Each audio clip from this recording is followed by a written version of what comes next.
Yeah, Bob, to the rescue. Hey, you know, me love both Bob Marley and the Wailers. Me love Rita and Marcy and Judy when them are back up. Like them are sing a different song in the song. So yes, Nigeria now is in a serious situation.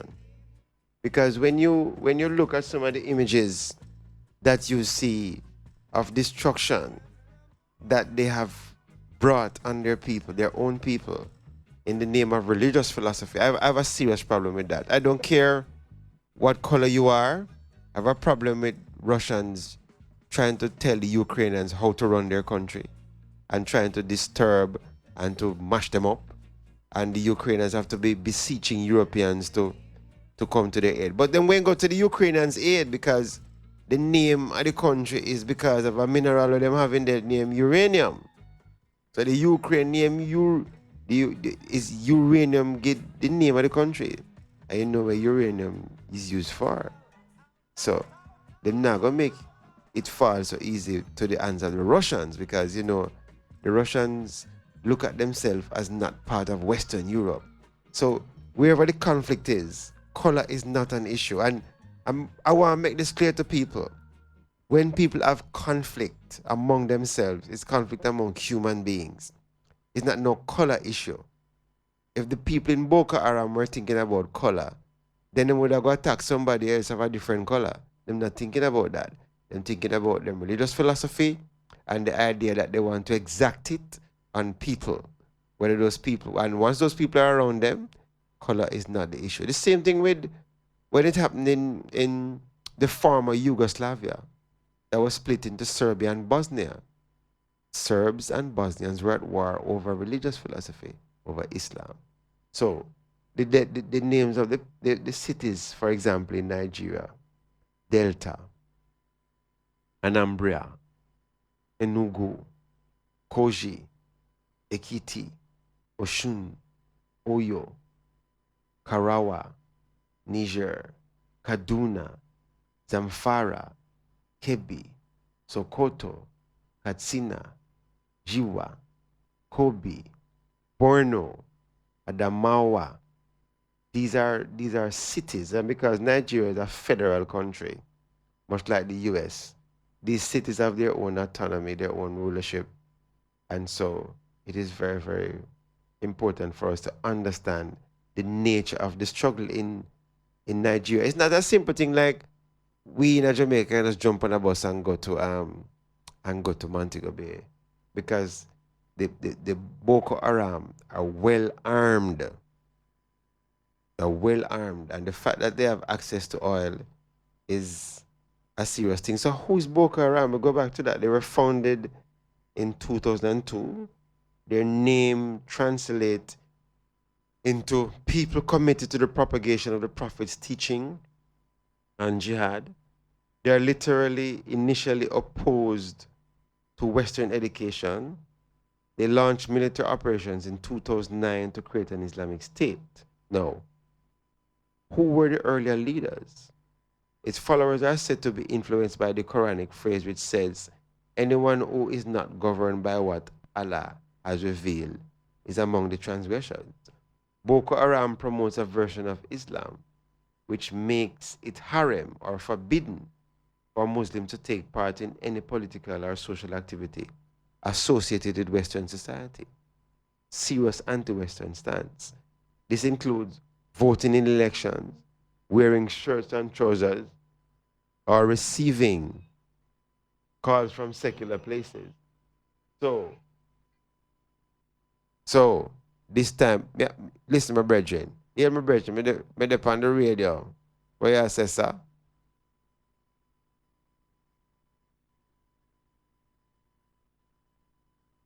All right, little more you call me and tell me about it. Yeah?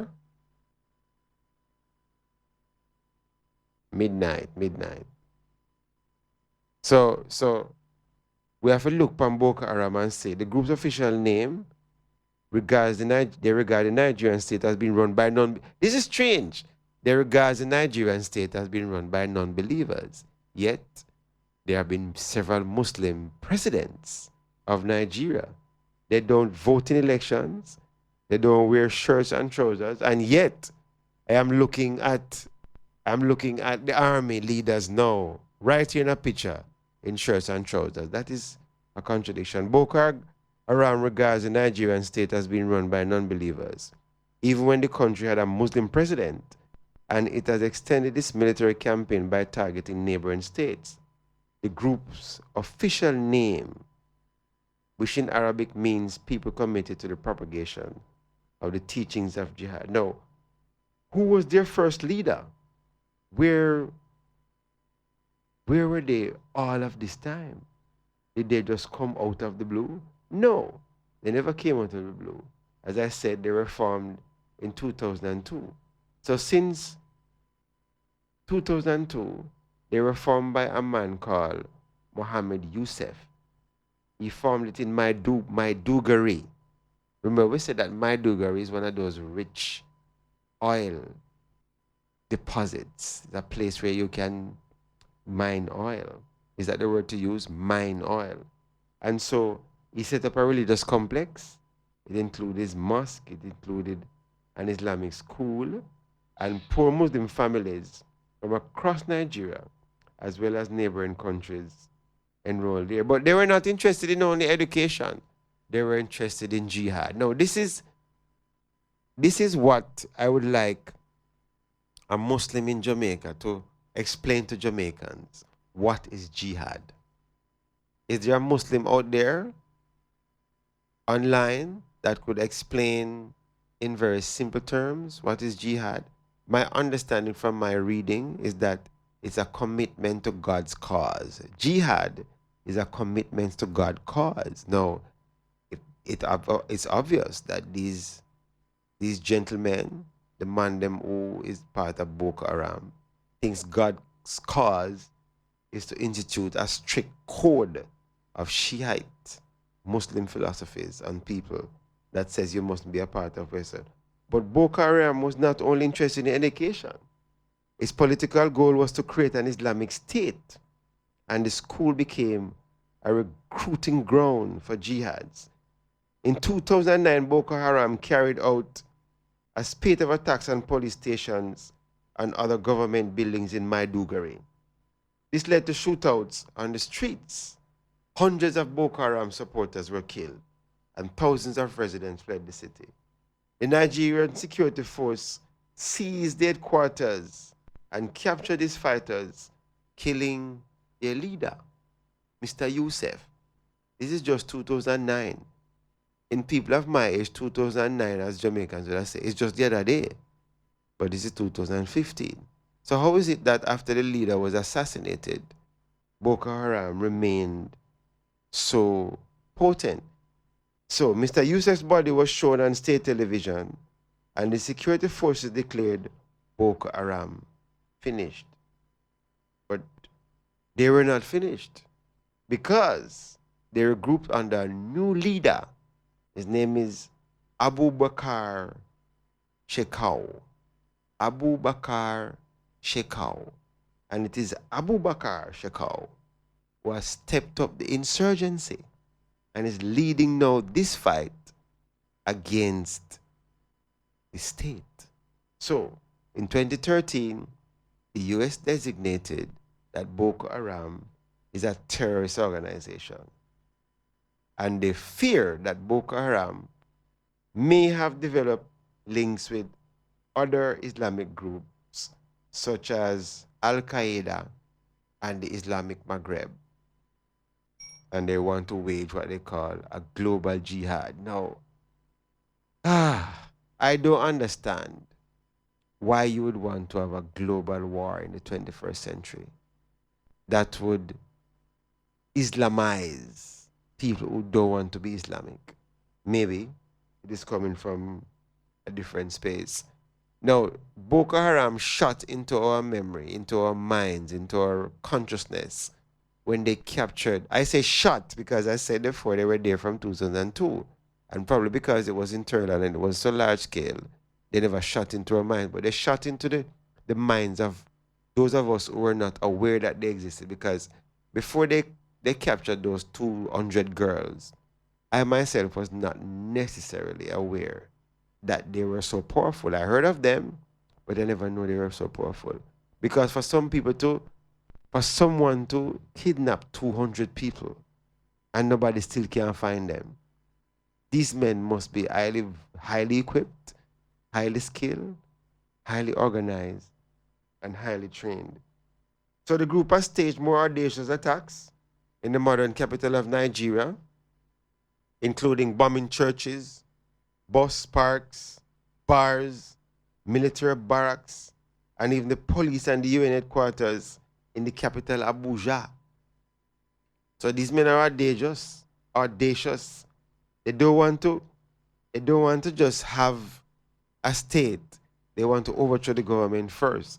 So they're not interested in participating in democratic elections, I mean, it would be good for all of us if they participated in democratic elections, but they are not interested in that. They want to have a state and they want to overthrow the government. And most likely, if they do that, the government would have to pay in blood.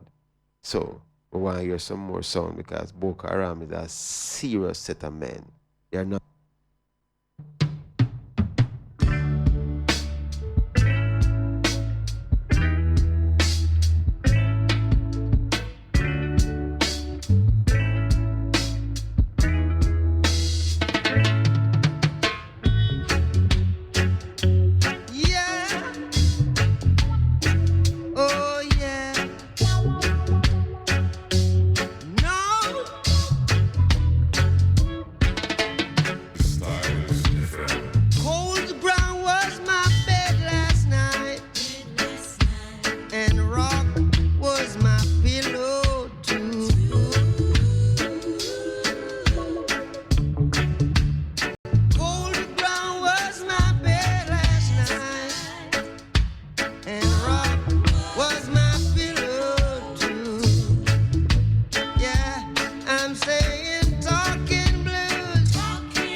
Bob.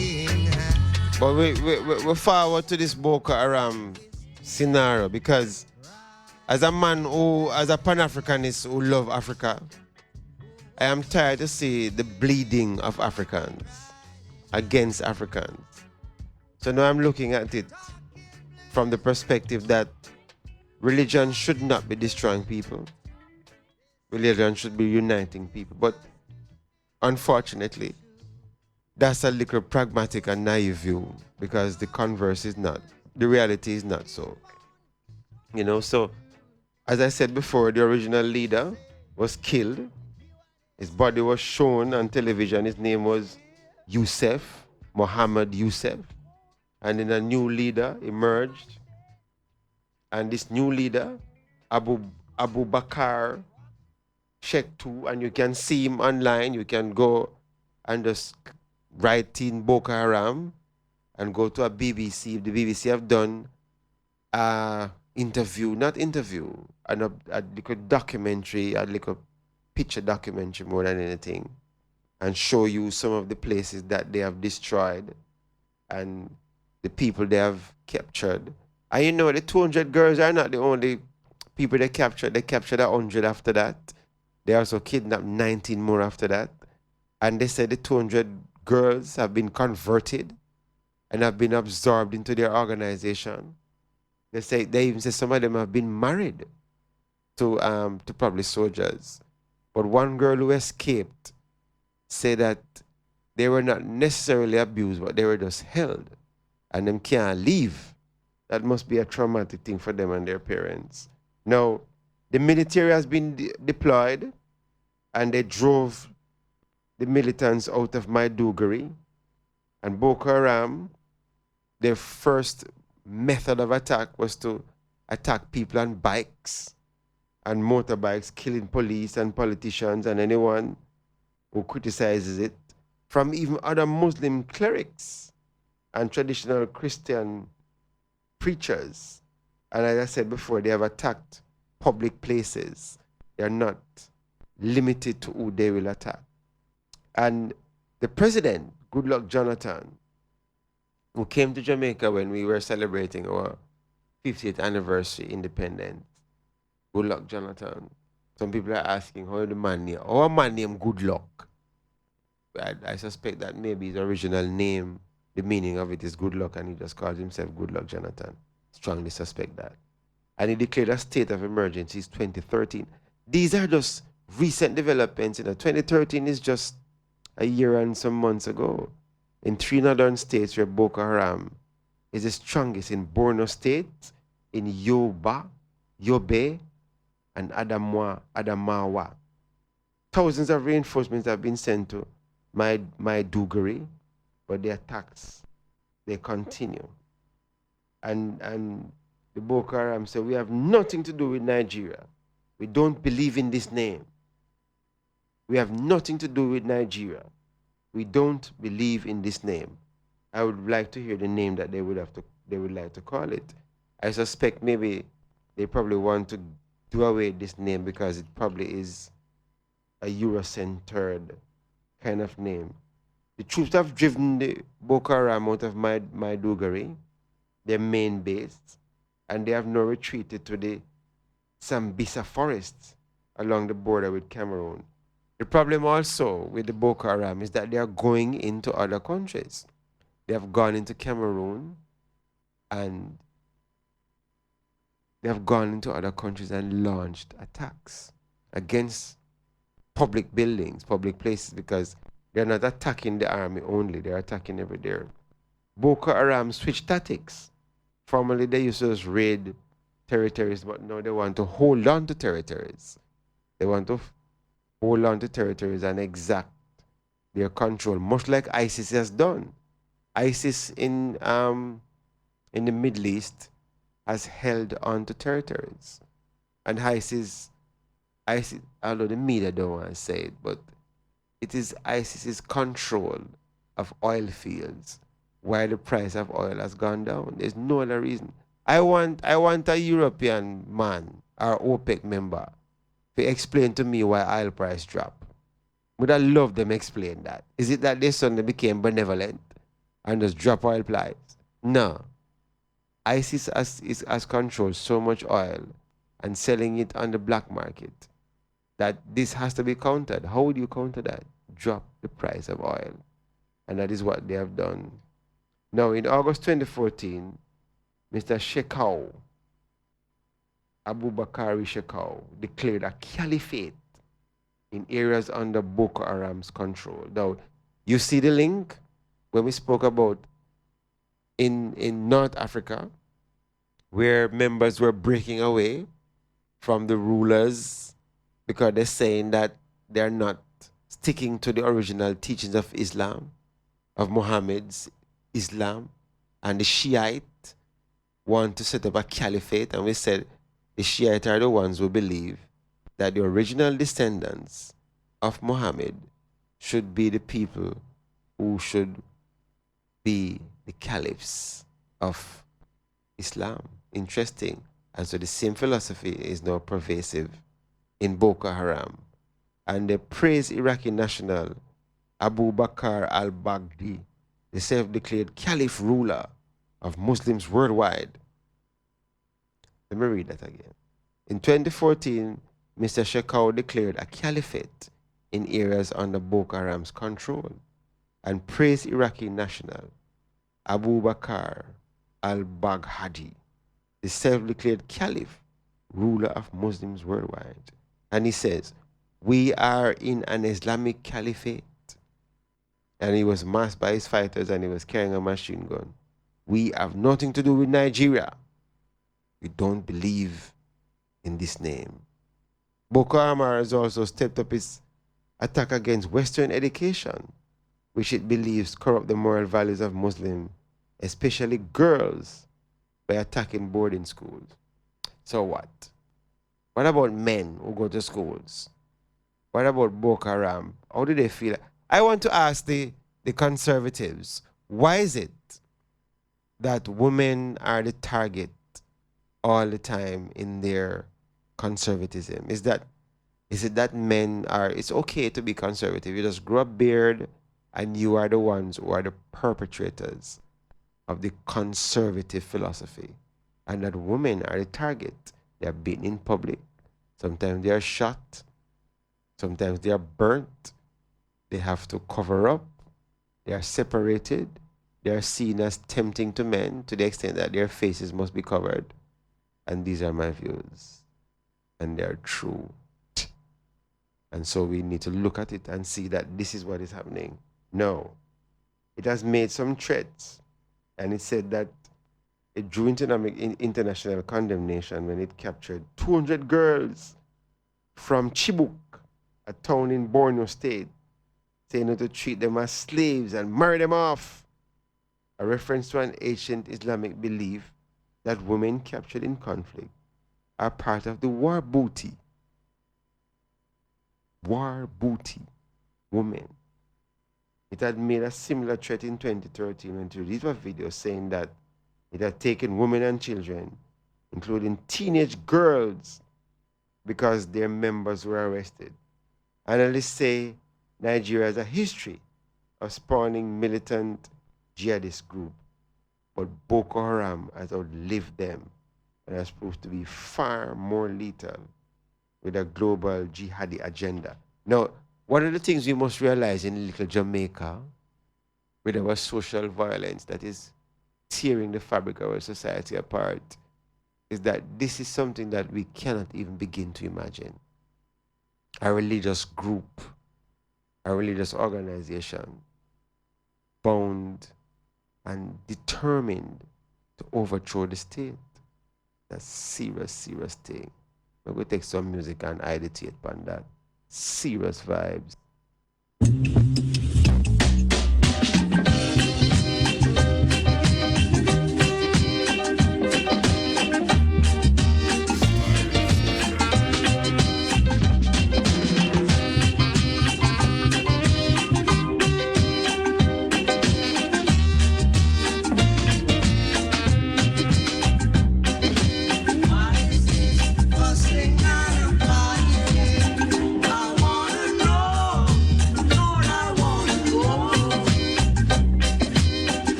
Yeah, welcome forward again. And it's like we are wind up. And we're not dealing with the dung thing. And the time fly. As them saying in Jamaica, the time fly fast. And we start with looking at how Islam came into Africa, to North Africa, conquered ancient Egypt.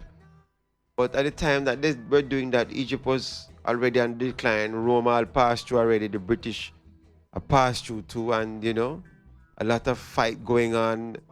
And then it through the Sahara, the Trans-Sahara trade, it reached down to West Africa from as early as the 7th century in the Common Era.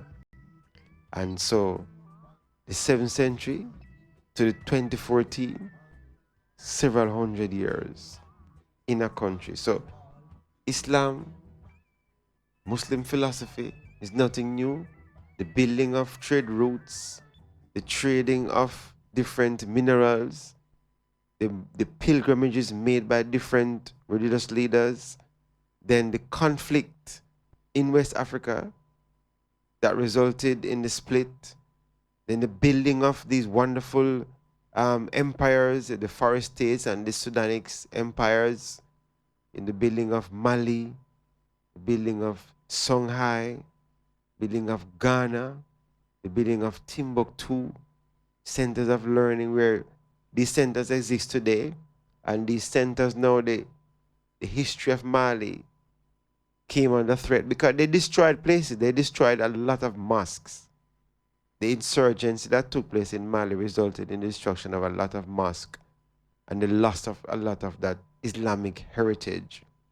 And then, because all of those three great empires encompass so many countries, it left Islam in West Africa and the Muslim philosophy. And so Nigeria now is the country now that has to be grappling with one of the many jihadist groups around, literally in the Middle East and now in Africa, in Sudan, in Tunisia, but more vocal and more permanent in Nigeria. They tried, I don't know if in Kenya the bombings were related to jihadist groups, but Boko Haram is physical. The leader is not hiding his face. He's very, very in your face. The latest thing that they have done is that they are now into kidnapping people. They have not done any public beheadings, and I would not really like that to happen to any family, to have a family member beheaded in public and shown on TV like ISIS has done. ISIS has beheaded a Japanese. Then they burned a pilot, a Jordanian pilot, and now Jordan is going to attack them. And Boko Haram suffered some serious attacks 2 weeks ago and lost many of its fighters, and many Nigerian soldiers died. And the African Union is setting up a force to see if they can expel or defeat or capture the leadership of Boko Haram. And people are saying, how is it that they are going to have an election? Or are you going to have an election in a state that is in such a quandary, that is under such attack, where thousands of people are fleeing the country to find refuge in other countries, where thousands of homes have been destroyed, where hundreds of people, not hundreds, thousands of people have been killed? Because in one attack, it was said that over 2,000 people were killed in one attack. And although our crime thing bad, that we have like 100 people dead already since the start of the year, for 2,000 people to die in a week in a country, it is a massacre of no mean order. The only thing I can think about was that one time in Jamaica, in the Morant Bay Rebellion, the British Army killed 300 men in 1 week as a reaction to the threat of Boko Haram will disappear only if the Nigerian government manages to reduce the region's chronic poverty and build an education system which gain the support of local Muslims, the analysts say. But aren't members of Boko Haram local Muslims too? Will they be included in any negotiation? Do they want to negotiate? Will they be included in any government? They don't believe in voting. So it's going to be very hard to include all Muslims in any kind of dialogue when Boko Haram, because of their name, because as they say, they are not supposed to take part in any political or social activity associated with the West. This includes voting in elections, wearing shirts and trousers, or receiving a secular education. So the only education that they want their people to receive is the education that is frameworked and articulated by them, whether it is based on memorizing the Quran or setting up their own systems of learning, but they're not into Western philosophies. And as I said before, they are fighting very, very hard to gain control over the resources of the country, because if you don't have control over a certain amount of resources, all your efforts will be defeated. So, Virgin and Sistrin, the part two is there because we wanted to look tonight too at the economic and social contribution of Islam, but we never get to go into it because of, there was so much to cover. This is so engrossing. It is like almost preparing a lecture to deliver, because it's so wide ranging that we are going to look at all of this. So I hope that I help the item understand a little more about Islam in Africa, because somehow people don't realize that it is not that it is not an outside religious philosophy that has been imprinted on the people. It is, but it's been there for hundreds of years. It's been there for hundreds of years. It's there before the transatlantic. It's there before the transatlantic trade in Africans to be sold as enslaved labor began. So chances are that many West Africans who were brought here were Muslims. Because if these states in Africa, in West Africa, as we know it today, most of them were Muslims, then many Africans who were brought here either were Muslims or had syncretized their original religious philosophy and probably used Muslim as a way of survival. I don't know. Because sometimes when people get transported into new spaces, the old religious philosophy is sometimes replaced by the new hegemon. Let's call the European who enslaved the black man from Africa the new hegemon. So whichever philosophy may have, the European said, listen, you're a Muslim? Forget that. You're a Christian now. You're a Christian now. So I think we're going on, my brother. The last couple things we're saying. Give thanks on one-on-ones. Blessed all for the item listening ears. And I hope that after today we go out and buy the book named The History of Africa. And like me, be brave enough to buy a Quran. Buying a Quran don't mean you're going to become a Muslim, It just means that you want to read. So that when somebody said to you, in the name of the merciful and compassionate, you know that they are referring to their religious philosophy. In the name of Allah, the compassionate, the merciful. And whenever you say Muhammad, you say, peace be upon him. And as I said before, it is very, very difficult for us to navigate all of this in 3 hours, because you're talking about several hundred years of history. Several hundred years. So give thanks. Blessed and honor. Blessed and honor. And heal to my history class, and heal to my sister, and heal to all of the bridging them, and heal to Wash Tris, and maybe some of the one them can call we as we wind down and share them opinions, because it's always nice.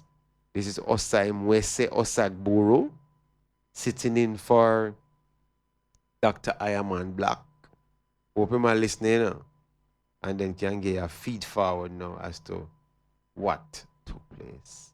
So, music time. Sound of love.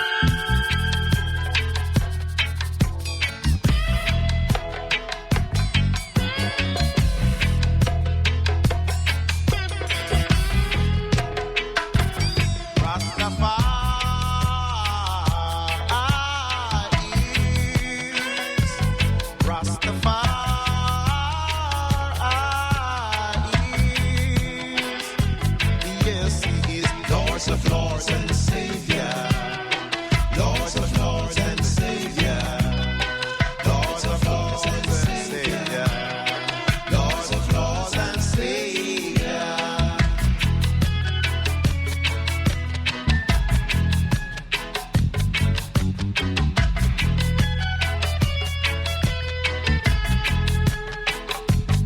He's the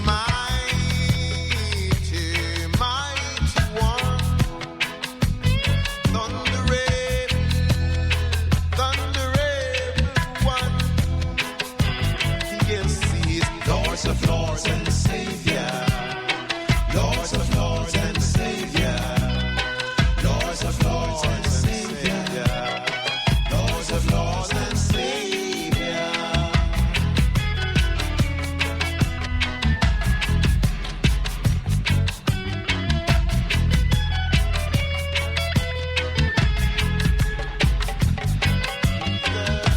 Omnipotent, omnipotent one.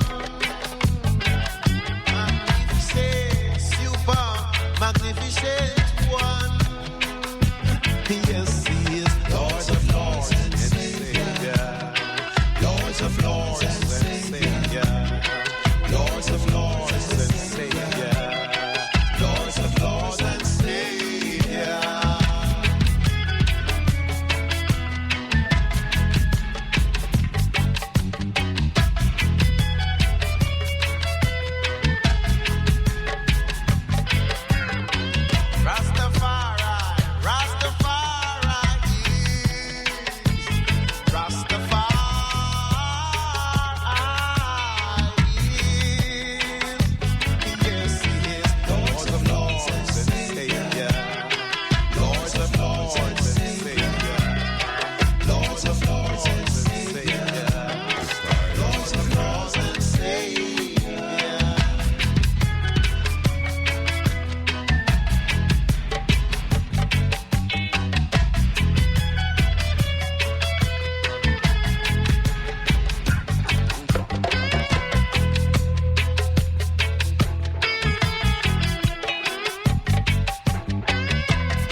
for the innocent blood that they shed every day.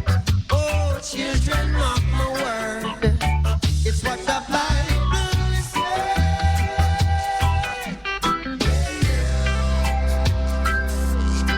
Oh, we don't know how we and them are gonna work this out.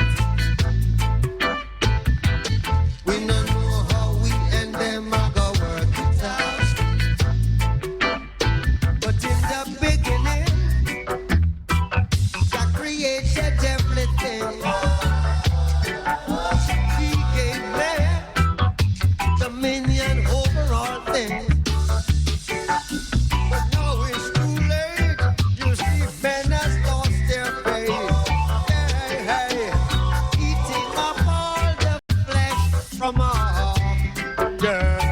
Hey, we don't know how we and them have a work this out. We don't know. We don't know how we and them have a work it out. No, we don't know. Stop, stand up, stand up. Somebody beat me. We don't know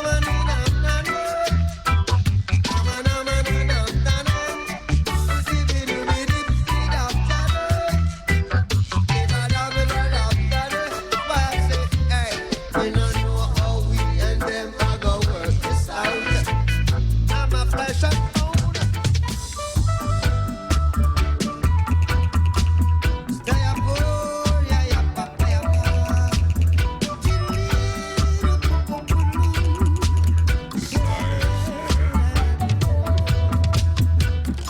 Africa unite, 'cause we're moving right out of Babylon, and we're going to our father's land. Yeah. How good and how pleasant it would be before God and man, yeah, to see the unification of all Africans, yeah. Has it been said already? Let it be done, yeah. We are the children of the Rastaman. We are the children of the Ayaman. Africa unite, 'cause the children wanna come home, yeah, yeah. Africa unite, 'cause we're moving right out of Babylon, and we're grooving to our father's land. Yeah. How good and how pleasant it would be before God and man to see the unification of all Rastaman. Yeah. As it's been said already, let it be done. I tell you who we are under the sun. We are the children of the Rastaman. We are the children of the Ayaman. So Africa unite, Africa unite, yeah. Unite for the benefit of your people. Unite for its greater than anything. Unite for the benefit of your children. Unite for its greater than anything.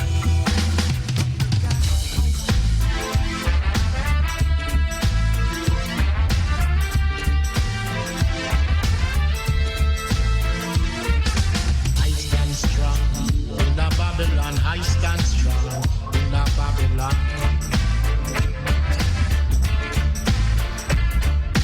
I stand strong in a Babylon. I stand strong in a Babylon. Well, give thanks, people, for listening, for watching, for texting, for calling. And this strong, we looked at Islam to Boko Haram. It's not contradictory. Islam to Boko Haram. It's introduction into Africa through North Africa, down into West Africa, and then its manifestation, its philosophical impact, economically, socially, and politically. And economically and socially were the strong areas. Politically, because of the nature of Islam, we never looked at the political impact necessarily. We looked more at the social and the economic impact. And the social impact is so glaring now in Boko Haram that they have taken their own philosophical stance and their own way of interpreting it. But they are not alone. ISIS is there, and all the other groups that are militant are there. How does it affect us as black people? It affects us. It affects how we view the world. It affects how others view Africa. Because Africa is the fastest growing continent in terms of its economic movement. So it's very, very important. So wars like these and other wars are not good for humanity. But give thanks for them listening. Give thanks to the music. Give thanks to the vibration. Give thanks to Bob Marley Earth Day. And give thanks to all of the ones who celebrate Earth Day today. Kind of Bob Marley alone have Earth Day today. Millions of people have Earth Day today. We have to give thanks to the icon who do so much work. Jah guide and protect the item. And may you all live to see another metamorphosis. Blessings and honor.